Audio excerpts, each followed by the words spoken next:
Maka Allah itu tidak ada, karena yang ada-ada ini bukan. Kalau yang ada-ada ini nanti sudah sirna, berarti lenyap pandangan kita, maka di situ akan memandang selain yang ada-ada ini, yaitu namanya Allah. Allah akan muncul. Akan muncul. Kalau dikatakan muncul, ya munculnya bagaimana? Ya bahasa istilah, Mbah. Bahasa istilah. Kalau dikatakan muncul, munculnya bagaimana? Sebab apa? Bagikan kita punya benda ini yang kosong. Benda yang kosong ini seandainya kosong ya. Kosong ini di sini letaknya. Kalau dipindah di sini, apa kira-kira kosongnya sini ikut pindah di sini?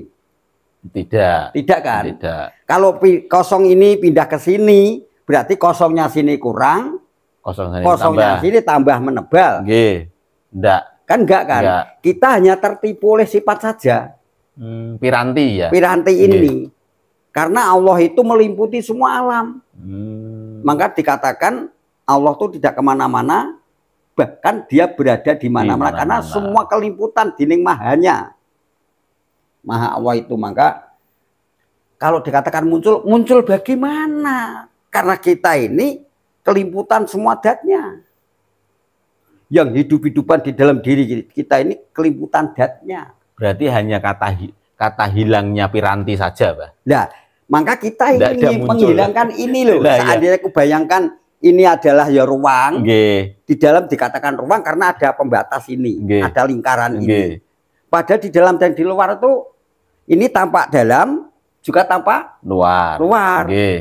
Tampak dua, tampak satu.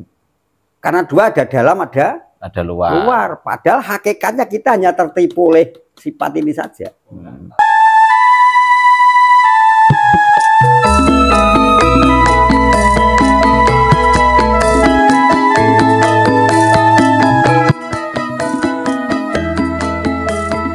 Assalamualaikum warahmatullahi wabarakatuh. Selamat malam, selamat datang kembali di channel Martabat 7 Syatori yang Gerobogan.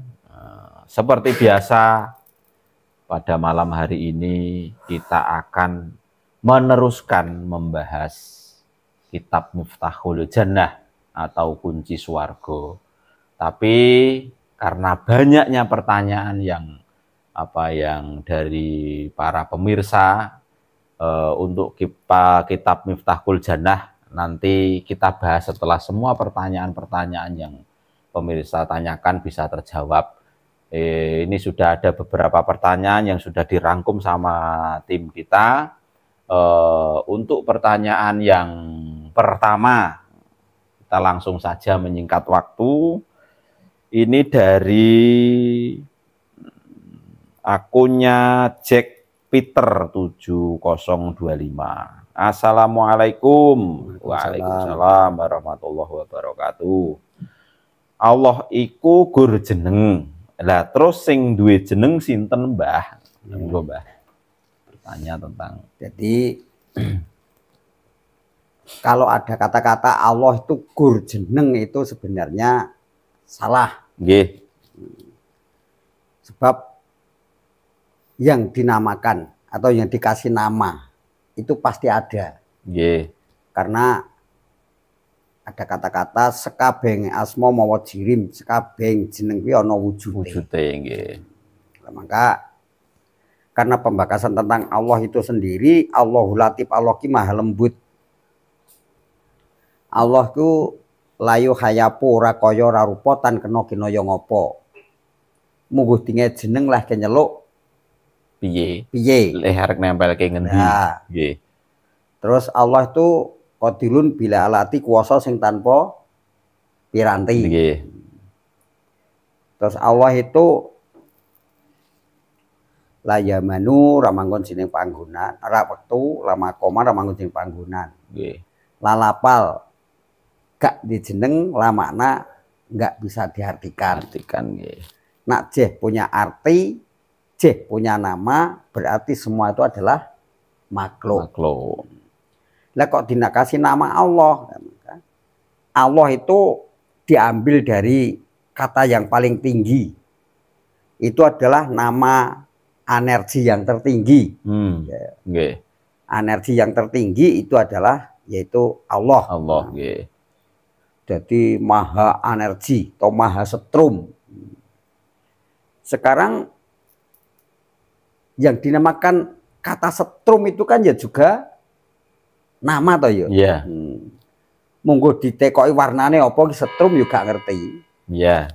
Ya, maka itu ada namanya, itu juga wujud, tapi wujudnya bukan maujud. Maka kata iman, karena iman itu juga tidak bisa dipandang. Ya mung tondo-tondone tok to ya. Iya. Saiki yang namanya iman itu punjer pertama, energi kekuatan pertama di dalam diri kita. Karena iman itu sendiri, kalau memang dia tuh iman, pasti bisa ngerubah sikap pada dirinya. Karena iman. Ada rujukannya. Ada rujukannya. Nah, maka yang namanya Allah sendiri tak bagaikan setrum. Setrum itu ada lampu yang namanya bolam, ada kipas, ada setrika, ada mesin suci dan sebagainya, alat-alat namanya elektronik. Itu semua mengandung setrum. Nah, setrum sendiri tidak kelihatan. Yang kelihatan itu adalah sifatnya yang kedunungan setrum. Yang dialiri. Yang dialiri. Nah, maka tembung kata lain setrum itu kan ya sekedar nama. Jadi setrum itu hanya sekedar nama untuk kanggo nyatet atau kanggo nengeri tondo-tondo, bahkan setrum itu ono. Tapi mau membuktikan setrum itu nanti larinya kepada sifat. Enggak, karena apa? Enggak bisa memunculkan yang sifatnya yang wujud langsung setrum. Harus ada alate. Ada alate, yaitu sifat-sifatnya. Nah, maka satu ruangan ini ada yang namanya HP, ada yang namanya kipas, namanya lampu, ada namanya kulkas, itu banyak. Tapi kan sebenarnya satu kan. Harusnya satu. Harusnya satu. Nah, maka Allah sendiri itu adalah yang namanya Allah itu itu sekedar dikatakan juga sekedar nama. Tapi untuk cara untuk menyampaikan secara ilmiah.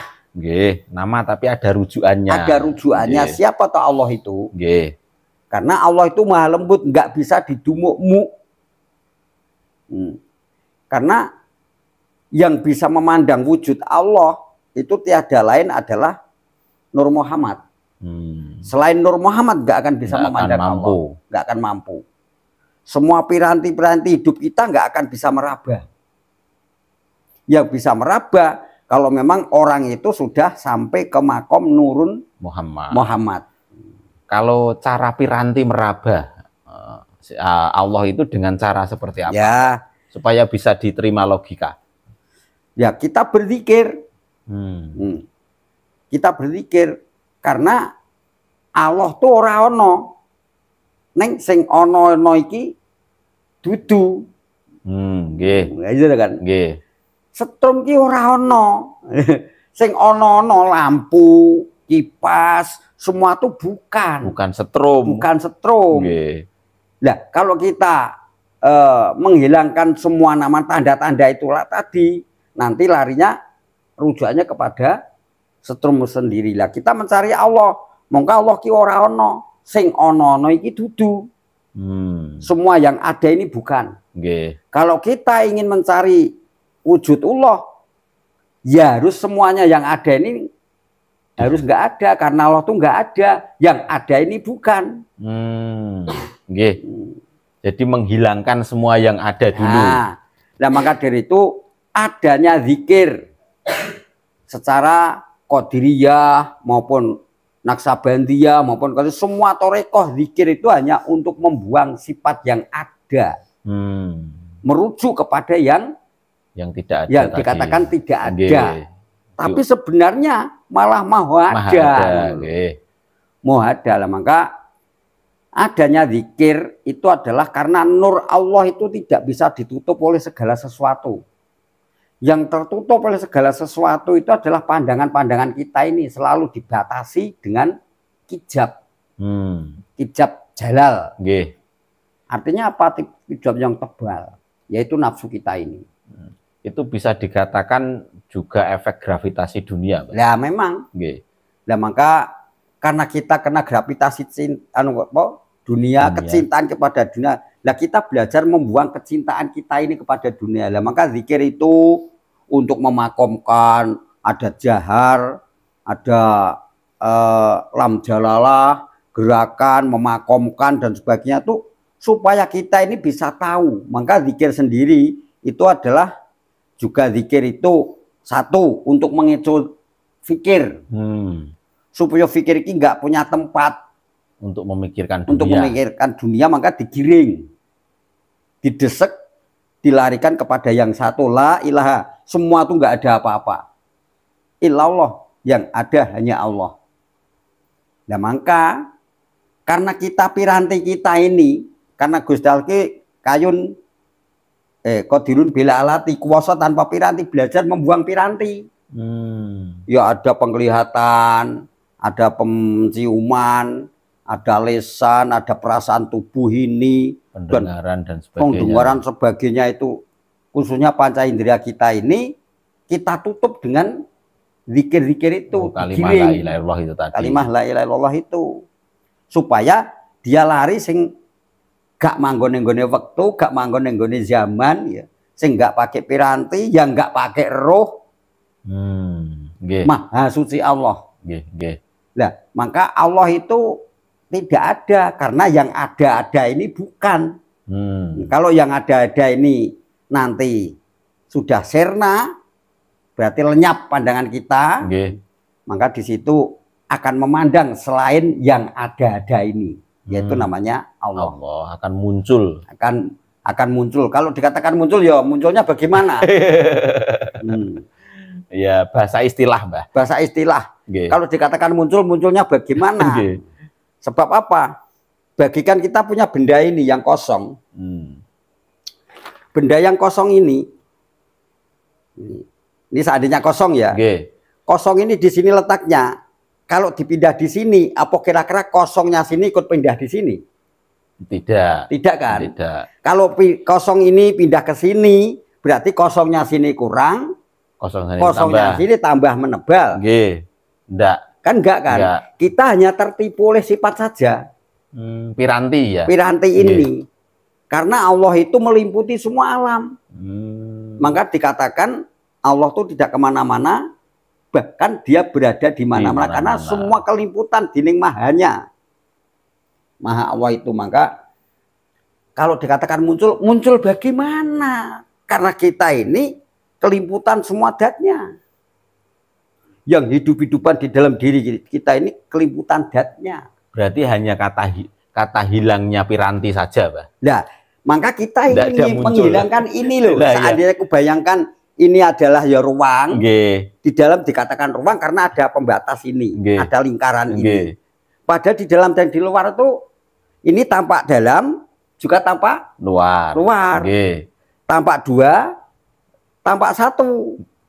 Karena dua ada dalam, ada luar. Padahal hakikatnya kita hanya tertipu oleh sifat ini saja. Pembatas. Berarti kata itu nanti cuma hilang saja, ndak ada apa ya? Ndak ada imbal baliknya sing jenenge muncul. Hanya hilang saja wis. Karena yang mengatakan sekarang zikir Allah. Allah itu lebih dekat lagi kalau Mbah Maimun Zubair mengatakan. Allah itu karena alif lam lam ha, dibuang hurufnya yang pertama. Alif tinggal nama lillah. Segala sesuatu kalau nggak lillah nggak akan jadi. Ya, maka kita segala sesuatu ibadah bentuk apapun harus lillah. Sodakoh harus lillah. Lillah. Karena sodakoh kalau kita lillah maka ada rohnya. Ibadah segala sesuatu kalau kita lillah ada rohnya. Tapi bukan roh yang kurget-kurget itu enggak. Roh itu bisa dikatakan energi. Energi. Maka di situ. Dan maka kita berzikir itu hanya untuk mengecoh fikir kita, untuk menggiring akal dan pikir kita supaya fikir kita ini bagaimana bisa tenggelam. lali sakjroning Eling. eling. Nggih. Kita mengeling-eling namanya, terus di situ merujuk. Namanya siapa? Allah. Allah layu kayupu, supaya kita ya di dalam zikir bagaimana bisa layu hayapu. Ya, bisa lari ke arah sana. Ya, kita bisa membuang yang sifat sing kaya sing rupa, yang bentuk dan warna kita ingin menghilangkan. Itu kan. Nggih. Nah, kita ciptakan. Maka harus lillah. Lillahi dengan kata dengan sendirinya. Nggih.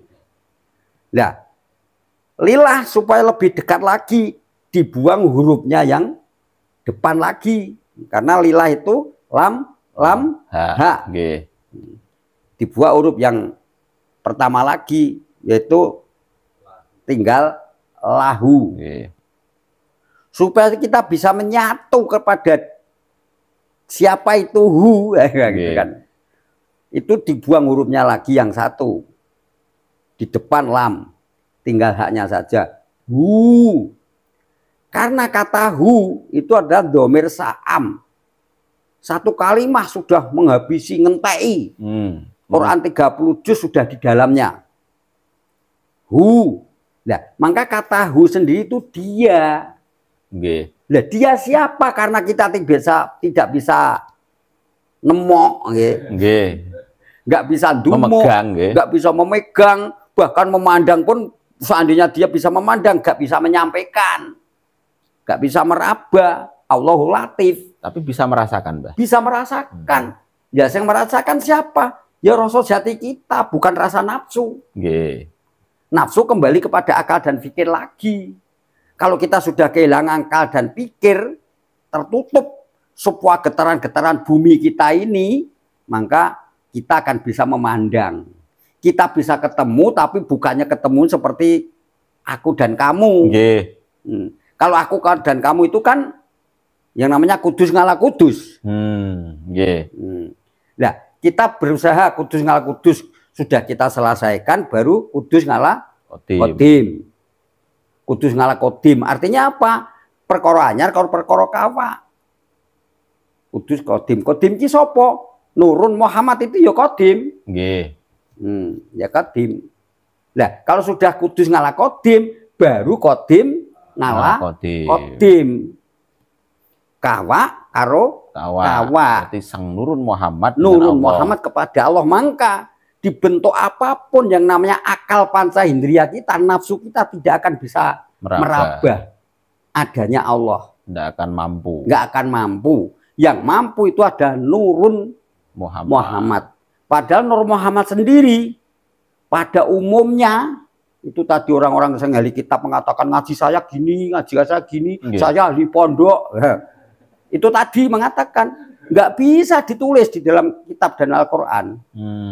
Nah, maka kalau Mbah Gus Dur mengatakan Kang Aran Soleh bagus atine, kudu sing bagus sik atine, panyonone sing apik sik. Karo sapa wae, mandang sapa wae. Mbah itu Hindu, itu Buddha, itu tujuannya Islam kok, selamat artinya. Nggih. Ya. Maka ukuran bagaimanapun, maka ngaji tasawuf itu kitab kuning itu ada dua kan tasawuf. Antara tasawuf Sunni dan tasawuf falsafi.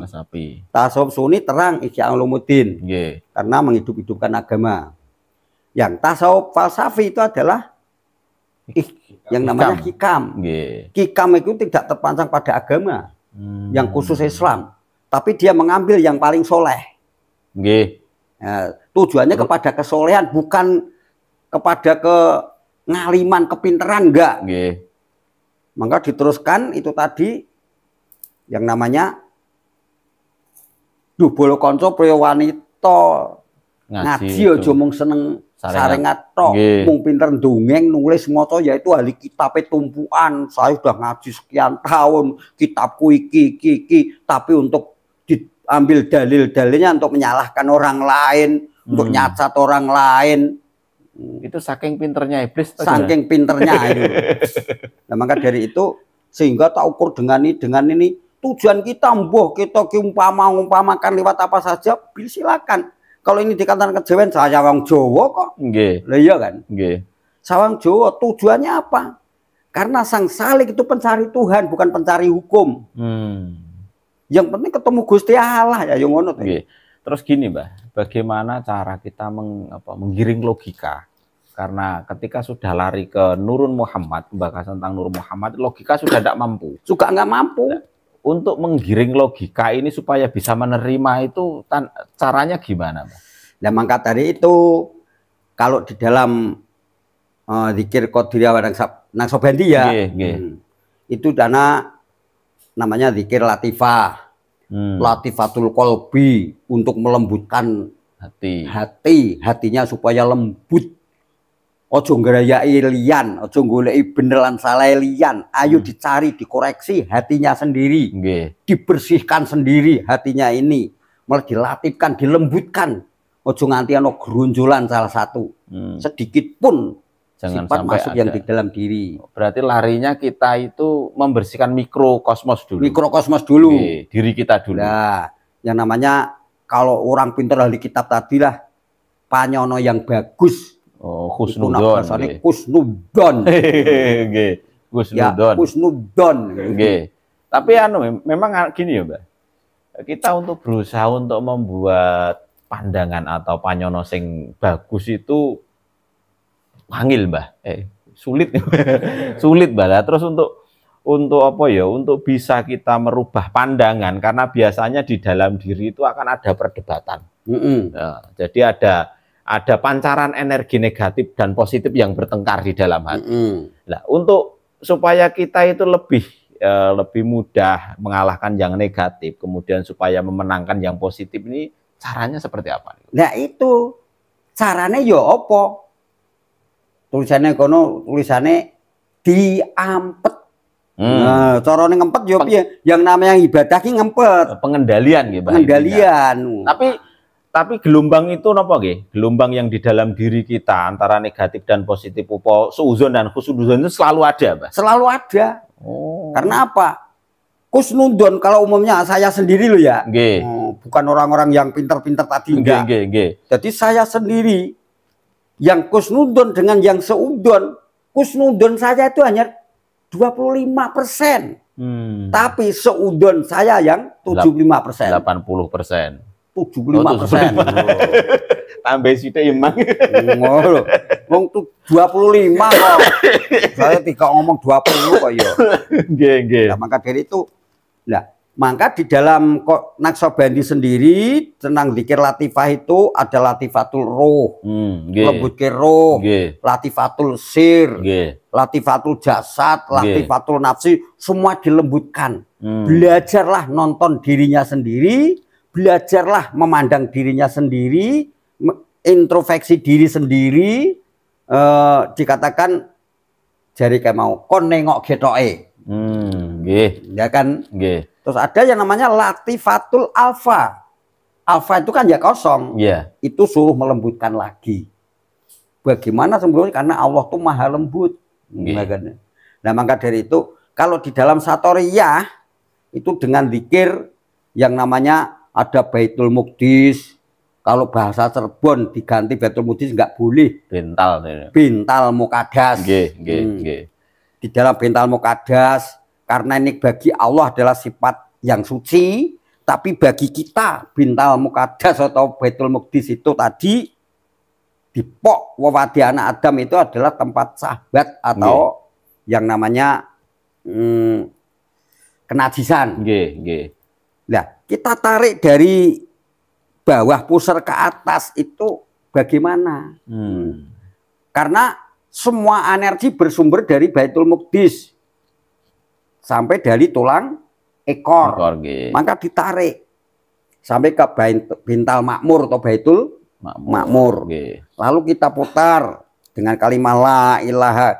Kok diambil dari sini karena kanan dan kiri bau, karena kanan kiri apa untuk penebaran energi itu juga lewat bau kanan dan kiri supaya rata, bersilang supaya rata, diambil dari tengah-tengah. Ini torekoh loh ya, jangan disamakan kitab. Karena ngaji torekoh itu bukan ngaji kitab. Nah, terang saja torekoh nggak ada diajarkan di pesantren, nggak ada. Tapi pemahamannya pemahaman ada. Karena yang namanya torekoh itu harus baiat. Tuk gatuk 4 mata dengan gurunya. Karena nggak ada pelajaran-pelajaran di pesantren, nggak ada. Nggak tertulis ya? Nggak tertulis. Mungkin saja tentang penyampaian Torekoh, banyak orang-orang mursyid itu terpojok oleh ahli-ahli kitab. Terpojok oleh ulama-ulama kecil-kecil barang. Seperti saya, kedatangan saya dari Banyurip di Pak Wara ini kan ya, di Jati ini. Seandainya ulama-ulama sini itu, saya datang kan sebagai mursyid, bukan ulama. Saya nuntun dengan serat Torekoh. Tentu saja nggak sama dengan yang diajarkan sini Pak Sakroni, Pak Rois, Pak Kastomi, Pak Tasripan, itu nggak sama. Ya, karena di sini coro paguron atau sekolah itu perguruan tinggi. UGM lah ya. Pokoknya nek Senin yo ora upacara. Enggak gitu. Nah, maka ajaran ini enggak ada. Nah, maka seandainya Pak Sa itu santrinya jamaah RT 5, 6, 7 sini kan satu jamaah. Pak, kalau Pak Sa mengatakan Mbah Nur itu syirik, Mbah Nur itu ajaran sesat, mesti wong sak kampung itu mengatakan saya sesat. Maka kebanyakan seorang mursyid atau wasilah ngajar ilmu Torekoh, kebanyakan selalu kepepet oleh orang-orang yang pintar, orang-orang yang ngalim, ahli kitab, tapi dia tidak tahu apa yang disampaikan seorang mursyid. Karena pandangannya terbatas. Nah, dia sendiri belum Torekoh.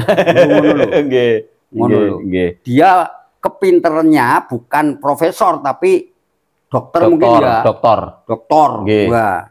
Jadi akademisi. Nah, di situ beda dengan profesor, dia bicara dengan alam, penelitian dengan alam, ya kan? Orang-orang Torekoh juga seperti itu. Maka iman itu ada 3 toh.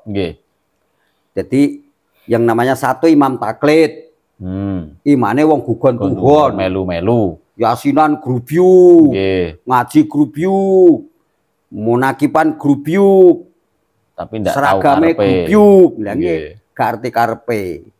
Gusti Allah ki kowe kok ngadeg kiblat, Gusti Allah ki manggone lor kulon hari.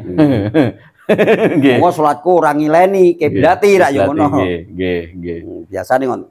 Terus ada imam yang namanya Imam Usuluddin. Orang iman itu dia mengenal Allah tentang kitab. Nggih, lewat kitab. Dengan dasar kitab. Sangat ngene wong soalnya ngalim sih. Nggih. Pomolak-malik lidah ki pinter ngono. Nah, kaya aku ini blas. Nggih. Terus Imam Ngarifin bener wong sing kenal karo Gusti Allah. Tapi biasa nih Imam Ngarifin banyak orang mengatakan itu adalah gemblung. Banyak mengatakan itu adalah syirik, sesat, gila, orang yang tak tahu apa-apa. Orang jelas. Karena orang Imam Ngarifin seandainya orang itu sudah ahli kitab, kalau masuk di wilayah Imam Ngarifin sudah nggak mau bicara. Udah nggak mau bicara. Orang enek gunane. Gak eneng gunane. Ngaji kitab diperbolehkan karena itu rumus atau resep. Rumus atau resep. Karena aku nggak golek resep, mau jodol bakso golek resep, mungkin saja saya ingin bakul bakso. Iya toh? Saya golek resep bikin mie ayam, mungkin saja saya bikin pengen bakulan mie ayam. Mie ayam. Lah sekarang kitab Quran, hadis dibikin resep. Orang yang belajar di resep itu mungkin saja juga mau dagang resep. Menurut gampangnya. Tapi kalau kita ini hanya membeli bakso, ingin mangan bakso, apakah harus pakai resep? Enggak. Kan enggak toh? Nah, maka di situ murid-murid Torekoh namanya Salik itu mencari Tuhan, bukan ingin menjual Tuhan. Resep Tuhan. Resep Tuhan. Ngono lho. Aku kleru. Ngono lho. Bukan mencari resep untuk dijual tentang mengatai Tuhan. Maka ada orang mengatakan, saya pernah berjumpa yang namanya Mbah Gus Dur dulu. Pernah berjumpa. Bagaimana? Mbah. Iki ngopo kok engking pengen ngaji wae, ra pantes wae ngaji ning kene. Kono ngaji mun teng alas kumpul kethek-kethek. Mosok mboten pantes, Mbah. Ora pantes kowe ngaji nang kene. Pantes mung kono lho, kumpul kethek-kethek kono. Lah mula siap sing bareng karo aku ya kudune duwe kanca kethek akeh. Ayo to? Nggih. Kethek akeh. Wis budhe awake dhewe iki golongan monyet lah ngono wae gampange. Tapi memang sejak zaman dulu, Mbah. Jadi orang yang pemahaman sampai iman arifin gitu, Mbah. Itu selalu terpojokkan, selalu apa ya, disalahkan oleh iman ngawam dan imam usuluddin. Ya. Itu biasanya seperti itu, Mbah. Nah iya, ya seperti Mbah Guntur tadi. Nggih. Ji. Kamu itu ongkeng kepengen ngaji, kepengen apa? Kowe butuh kepengen Gusti Allah to? Nggih. Nggih. Kowe ke golek Gusti Allah aku nang kene nggonmu. Ora temu wae mbok golek nang kene. Kono lho, amar kethek. Nah, amar kethek. Ngene Ji tak ngengkerti. Nggih. Ngono, nganti aku diduding-duding tak ngengkerti. Utekmu ngene aku ki ngono kuwi. Lah, pas di situ ada itu loh. Jaja Miarja apa sapa tuh ya? Wong sing sok katoke Jaja Miarja. Nggih, Jaja Miarja. Kamu tuh ongkeng mawon, tak ngerti sithik ya, Ji. Pripun, Mbah? Orang yang tahu tentang Allah tidak kenal Allah secara hakikat munafik. Nggih. Orang yang kenal Allah tidak kenal tentang Allah kurang, milih munafik apa milih kurang, Ji? Nggih kula milih kurang. Minggat to nang Gunung Lawu kono aja rene. Ya niki. Nggih, nggih. Ya. Terus tahu tentang Allah itu penjelasannya lebih detail. Lah, yo Qur'ane dikaji sing tak tenane. Oh, yang resep ini tadi ya. Resep itu tadi. Sekarang mungkin saja kayak Gus Ukuran sendiri ya. Nggih, pernah berjumpa Pak Prabowo belum? Pernah. Pernah. Oh iya kena ya. Wis aku ora tekok kowe. Ya. Aku lainnya. Jangan Pak Prabowo. Pernah ketemu Mbah Prabowo belum? Tapi tentang Mbah Prabowo kamu sangat apal, ya lah. Tapi belum ketemu kan? Munafik kamu. Saya tentang Mbah Prabowo nggak tahu tentang, karena saya nggak pernah ngajar di dunia politik ya. Nggak kenal. Nggak kenal tentang Mbah Prabowo. Tapi saya pernah satu meja sering kita bicara gojek guyon, ngerokok bersama di satu meja, minum kopi bersama. Tapi nak kon kampanye gak so, gak iso, ora mudeng. Sebab aku gak ngerti tentang Prabowo. Kenal saya Prabowo Wi cara Mbah Gus Dur ngono kuwi. Monggo aku kon minggat ra entuk ngaji ning kono ora pantes we. Nah mula ya disinilah kebiasaan orang-orang mursyid, orang salik itu selalu dipojokkan oleh orang-orang ahli kitab, orang-orang ahli apa. Neng adanya ya diam. Karena ngaji torekoh itu adalah memandang hati. Jangan sampai melihat orang lain. Jangan sampai kamu itu mandang keluputane wong liya, kon ngoreksi diri sendiri. Kok susah amat sih? Yang namanya Bilal itu ikut Rasulullah itu loh. Bisanya hanya akad. Jadi sokaban enggak? Sokaban Bilal kan? Itu saja kok ngapain? Kalau saya yang namanya maca Fatihah kon anak amta ora iso, isaku ya ngam-ngamta. Tapi yang penting kan tujuan. Nggih. Maiso kok ya. Mau ngasih contoh, Mbah. Ngasih contoh. Nggih. Berarti jangan apa ya? Intinya itu jangan memahami Allah itu hanya sebatas akal kita. Lah iya. Maka di situ dubala kanca priya wanita, aja mbok ngaji saringan bloko, kur pinter ndongeng nulis lan maca tembe mburine bakal sangsara. Kang aran soleh bagus atine. Ati. Karena mapan seri ngelmune. Seri siji apa? Syariat. Seri loro toreko. Seri telu hakikat. Telu papat makrifat. Laku toreko lan makrifat uga hakikat manjing rasane. Lah mula kita selalu kita pegang lah Mbah Gus Dur, karena gondelan saya juga dia. Waktu itu pembimbing saya lah. Ya, maka seperti itulah kalau kita ini membedakan, kalau kita ini hanya menyalahkan Islam itu bagaimana toh? Islam itu bagaimana? Jadi mereka tuh kalau memang bener ngintrospeksi dirinya, ngelirik getoke, sibuk introspeksi diri, selalu introspeksi diri, nengok getoke la ilaha dan ilallah, akan tahu kesalahan kita, akan tahu kelemahan kita. Bahkan tidak sempat untuk melihat kesalahan orang lain. Loh mereka tuh kalau tahu, weh jebul sing narum Kanjeng Nabi Muhammad ke malah Mbah Nur. Iya ra? Kanjeng Nabi nggak bisa baca, saya nggak bisa baca. Kanjeng Nabi nggak bisa nulis, saya nggak bisa nulis. Kanjeng Nabi melarat teko kecet. Sebelum itu kan ya. Ngono lho. Saya juga melarat teko kecet. Kanjeng Nabi selalu dino-ino wong pinter-pinter kaum Quraisy ya. Saya juga dina kaum pinter-pinter, itu biasa. Sempat masjid saya mau dibakar. Allahu Akbar ki mau bakar masjid. Waktu itu nggih. Jebul tak dungono.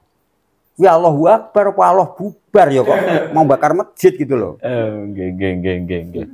Kadang begini, napa nggih, Mbah? Itu mungkin saja apa ya, sebuah keangkuhan yang muncul tapi tidak disadari apa gimana seperti itu, Mbak? Nah, iya, itu sebenarnya dia tuh melanggar undang-undang. Surat Waidul. Nggak tahu saya Waidul sih. Lumazah nih aku gak lumazah. Wailul likuli humayati lumaya. Banget siksa kedua keh penacate. Iya kan? Nila di jamaah lawadada senenge mung numpuk-numpuk bondo. Iya kan? Ya sabana malah walakda. Dia punya pandangan bondo dunia itu bisa menyelamatkan termasuk ilmu juga bondo enggak? Iya. Ngono lho. Jadi secara apa ya? Secara pada hakikatnya itu harta benda itu bukan cuman uang ya. Bukan Mbak? Uang. Termasuk ilmu itu termasuk juga ilmu. Aku dengan ilmu segudang misalnya. Wah, rumahku tingkat piro ya. Misalnya. Tapi memang Mbah, apakah itu wajar ya, ketika kita belajar tentang ilmu, entah ilmu apapun, entah kitab, entah tentang akademisi, sifat angkuh itu pasti muncul. Pasti. Itu wajar, Mbak? Wajar. Kenapa, Mbak? Kenapa? Ya itu tadi yang aku katakan. Kusnudonnya tuh seperti saya ini hanya 25%. Seudonnya 75%. Itu normalnya manusia seperti itu, Mbak? Iya, manusiawi lah. Manusiawi. Nah, terus maka di situ ada kalau yang berarti nafikotoma. Kan? Orang itu akan terlempar di neraka kotoma. Foto kotoma itu genine Gusti Allah kang ngobong sajroning ati. Hatinya kebakar. Akhirnya muncul kedengkian, kebencian, kejahilian sehingga dia terikat oleh tiang-tiang yang tinggi. Tiang-tiang itu adalah pilar-pilar. Pilar-pilar itu termasuk agama, itu menjadikan kedengkian loh. Pilar itu gambar keangkuhan. Dia nanti terikat seperti daerah-daerah yang lain mengatakan itu adalah bid'ah, itu adalah syirik, itulah gini dan sebagainya. Itu dia melanggar sholat wailul. Nah, kalau jenengan tadi bilang bahwasanya normalnya manusia itu adalah husnudzonnya cuma 25%, suudzonnya 75%. Nah, untuk orang yang mampu untuk membalikkannya jadi husnudzon 75, suudzonnya cuma 25 itu manusia yang seperti apa, Mbak? Apakah tidak normal? Manusia yang iman. Maka orang iman tuh nggak normal. Apakah ya, Mbak? Itu sudah kodrat kita sebelum lahir bahwasanya manusia itu diciptakan untuk punya suudzon yang lebih besar. Ya iya. Kenapa, Mbak? Takut mati. Takut mati pada ujungnya. Kita datang dari Allah itu, Nur Muhammad itu dikanteni dulur papat. yang namanya walakot kolakna insana min sulalatin mintin tuh. Kujadikan manusia dari saripati bumi. Lalu kuciptakan setetes air mani. Lalu kuciptakan segumpal darah. Kuciptakan segumpal daging. Kuciptakan tulang, belulang dibungkus dengan daging. Lalu kuciptakan jadi makhluk lain. Kita lahir itu makhluk lain. Tapi kenapa, Mbah? Kalau ada di cerita begini, di saat kita nek bahasa ilmiah gitu, ya, di 4 bulan itu ditiupkan roh. Kita sudah waktu itu kita sudah diperkenalkan, sudah ada janji-janji dengan Allah waktu itu. Tapi kenapa ketika lahir kok lupa, Mbah? Nah, pada hakikatnya ya nggak lupa. Memang dari dasarnya tadi jiwa lillah itu tadi kok. Nggih. Apa nang korma atau seling? Enggak, itu karena secara bahasa ilmiah kata lillah itu tadi. Maka secara ilmiah kiai ulama orang yang tahu itu terus menerangkan 4 bulan ditiupkan roh dan sebagainya itu tadi itu secara ilmiah saja untuk mengingatkan kembali. Sebenarnya lillahi ta'ala. Lillah itu kata lillah dengan sendirinya tidak terdorong bahkan tidak tertarik. Tapi kenapa kita ada sampai lupa kita datang dari mana? Ya, itu masalahnya di mana? Nah, maka semua itu juga butuh ilmu itu tadi. Butuh ilmu yang dalam sehingga bagaimana supaya dia itu takut kepada Allah bukan takut-takutan. Kalau ada orang banyak kata takut tapi nggak ada orang banyak nggak takut. Oh iya, kadang-kadang karasan barang entek ning jero kamar. Nah, seperti itu. Maka dasarnya udah iman. Orang yang percaya, orang yang beriman tuh artinya ada setrumnya. Tapi iman sendiri itu apakah itu muncul dari hidayah atau muncul dari mana? Juga hidayah, juga usaha kita. Juga hidayah, juga usaha kita. Karena iman, kita bisa beriman itu secara ilmiah. Dia harus memahamkan akalnya, menggiring akal, memahamkan akalnya, karena akal itu tidak mau terima. Waktu Allah menciptakan nafsu itu nggak mengakui adanya Allah. Lalu dibuang di laut 2000 tahun, nah gitu kan. Lalu diambil lagi, ditanya, hei nafsu, kamu tuh siapa, aku siapa? Dia baru mengakui separuh ya. Aku ya aku, kamu adalah Allah. Buang lagi 100 tahun, baru mengakui. Diambil lagi, baru mengakui. Aku nafsu, sampean Allah. Itu nafsu. Maka nafsu itu bolonnya akal. Akalnya di dalam diri kita ini, otak yang kanan itu namanya akal. Itu bolonnya nafsu. Otak yang kiri itu adalah balane hati. Karena otak yang kiri itu fikir. Monggo li ayati liqaumi yatafakarun. Orang yang bisa menerima ayat-ayat Allah itu hanya orang yang berpikir. Nah, maka nafsu itu harus dipahamkan. Kalau nafsu itu sudah paham, baru gelem nungkul. Mula ilmu itu gunane kanggo mahamke nafsu atau akal. Nah, akalnya sudah paham, akhirnya bisa menerima. Bisa menerima, lah mula akhirnya bisa ngawerui, pikir, bisa mikir, bisa ngerayai, akhirnya bisa masuk akale. Masuk akale lagi gelem mengakui. Mula berpikir dulu, jangan waton nyalahke. Ojo waton nyacat maido ra ngono ya. Berarti akal sendiri itu sebenarnya ndak mampu untuk apa ya? Sebenarnya ndak mau atau ndak mampu untuk mengakui bahasa hati. Nggak mau. Sebenarnya nggak mau. Dia selalu mengingkari. Akal sendiri itu nggak tahu bahasa hati. Nggak tahu sama sekali. Nggak tahu. Yang bisa menerima bahasa hati itu hanya pikir. Terus fungsi akal ini bagi kehidupan kita di mana letaknya, Mbah? Lah akal ini ya untuk bekerja ini. Untuk urusan dunia. Untuk ngakali supaya kita neng piye, ki abet iso dadi enteng piye, aku maling ra konangan piye, kudune iso pinter golek lenane wong, pinter mlaku jinjit, terus iso ngempet wahing. Maling kok wahing konangan.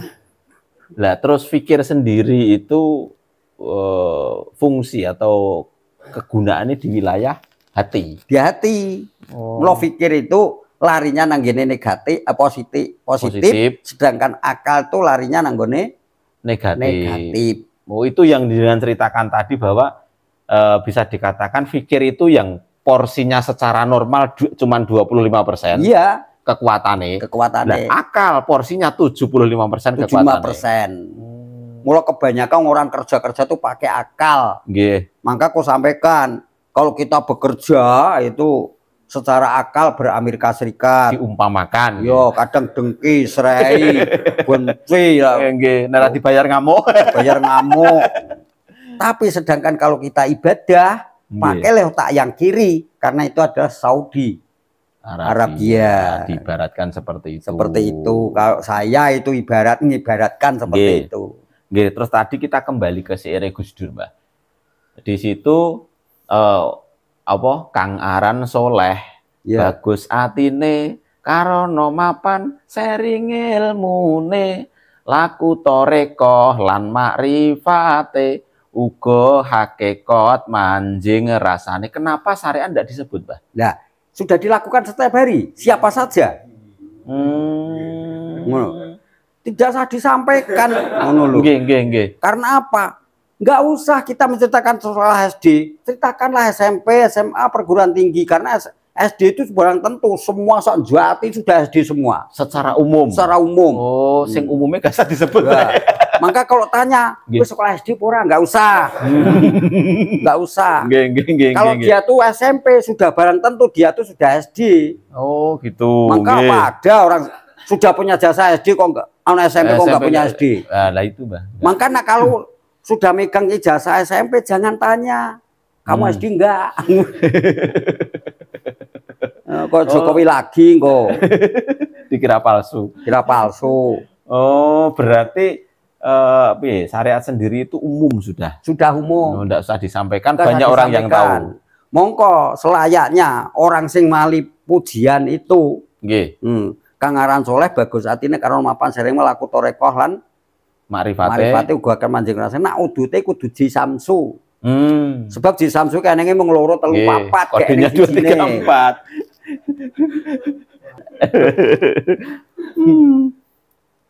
Soalnya kadang begini, Mbah.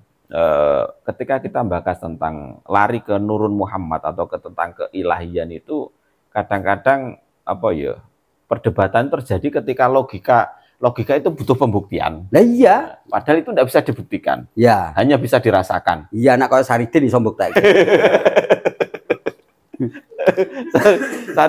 Saridin iki ngerti apa? Ngerti dalan, ra ngerti jeneng. Nah, apal dalan, ora apal desa. Ngertine rono teko aku mah lewat ngendi gak genah. Nah, mengko ora beda logo pengkerawit karena saya orang seneng wayang. Wayang itu bukan Hindu Buddha. Ada pembatas. Goblok sing ora tau ngaji wayang. Ngono lho. Wayang iki ciptaan sapa Jungsan Kali, kepengin geserke orang-orang ahli seniman pedalangan ben dadi wong Islam piye. Digeser. Wayang itu kitabnya ada 2. Ramayana, Mahabharata. Waktu itu durarik Kanjeng Sunan Kalijaga. Terus Kanjeng Sunan Kalijaga iki gawe wayang. Cacahe mung 114 wayang menurut surat Al-Qur'an 114 wayang. Surat. Nggih, surat nggih. Bentuk wayang itu. Maka wayang itu yang namanya ringgit purwo dan ringgit wacical itu yasane Kanjeng Sunan Kalijaga. Ya apa ringgit purwo? Purwo itu yang dinamakan wiwitan. Di dalam pedalangan dan wayang itu ngajarke sadurunge ana bumi saisine sampai sailange bumi saisine. Mula suluan kae nek dibakaske sifat membakas sifat. Sifat itu kalau di babar ngebaki jagat yen rinengkes manjing wong sawiji-wiji. Nggih. Ora beda ngelmu toreko. Kita ini banyak.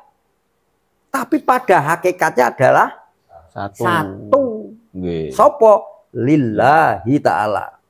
Sahabat anu Bilal. Bilal.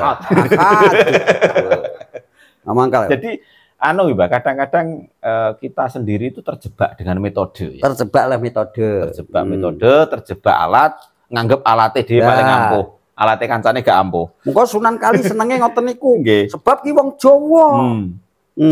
Nah akeh bahasa Arab gak paham. Ngono lho. Lah ki Islam ke wong Arab yo nganggo bahasa Arab, lah Islam ke wong Jawa.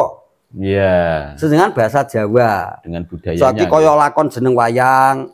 Saiki Bima dinamakan Bratasena, itu tembung kata dari barur to ausona. Bagus apa iku jiwane. Seperti Werkudara itu bahasa campuran Wirai Dura. Wirai itu hati-hati, Dura itu goroh ngapusi. Mula Bratasena wel kedua ngomongnya neng ora tahu goroh, iya ora. Itu falsafat wayang. Itu simbol-simbol semua. Simbol-simbol. Itu kepintaran Jung Sunan Kalijaga. Lah namanya koyok pedalangan itu ngajar ke agama lewat wayangan itu namanya dia adalah dakwah bil hikmah. Oh, nggih.